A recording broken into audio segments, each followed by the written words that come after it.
કોંગ્રેસના નેતાઓ રાહુલ ગાંધી અને મલ્લિકાર્જુન ખડગેએ પીએમ મોદીને પત્ર લખીને જમ્મુ કાશ્મીરને પૂર્ણ રાજ્યનો દરજ્જો આપવા વિનંતી કરી. સુરત શહેરના ખાડા અને ટ્રાફિક જામ સામે એઆઈ ટેકનોલોજીનો અદ્ભુત ઉપયોગ. સ્માર્ટ મોનિટરિંગથી હવે રસ્તાની દરેક સમસ્યા પર તાત્કાલિક કાર્યવાહી કરવામાં આવશે. અમેરિકાના રાષ્ટ્રપતિ ડોનાલ્ડ ટ્રમ્પે હવે નાના દેશો પર 10% વધુ ટેરિફ લાદવાની યોજનાની જાહેરાત કરી. આફ્રિકા અને કેરેબિયન પર લગાવવામાં આવશે કેટલો ટેરિફ? ગુજરાત હાઈકોર્ટે અમદાવાદ શહેરમાં આવેલ એસજી હાઈવે પર ખ્યાતિ હોસ્પિટલના કાંડના 3 આરોપીના શરતી જામીન મંજૂર કર્યા. પુનાથી દિલ્હી માત્ર 10 કલાકમાં નવી અમૃત ભારત એક્સપ્રેસ ટ્રેન 20 જુલાઈથી નિયમિત સેવા શરૂ કરશે.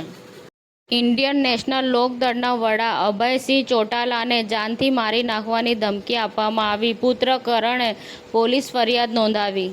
ડૉક્ટર બાબા સાહેબ આંબેડકર ઓપન યુનિવર્સિટીમાં વંદે માતરમ ગીતના 150 વર્ષ પૂર્ણ થતાં સાર્ધ શતાબ્દીની ઉજવણી કરવામાં આવી.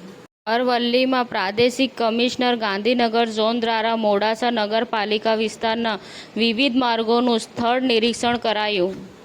યુકેમાં જન્મેલી કલાકાર રમિત સંધુ ભારતીય રિયાલિટી શો છોરિયા ચલી ગાંવમાં ટેલિવિઝન ક્ષેત્રે પ્રવેશશે.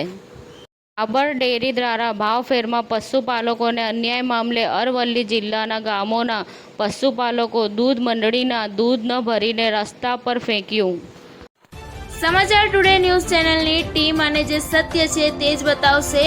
આપ જોતા રહો સમાચાર ટુડે ન્યૂઝ ચેનલ.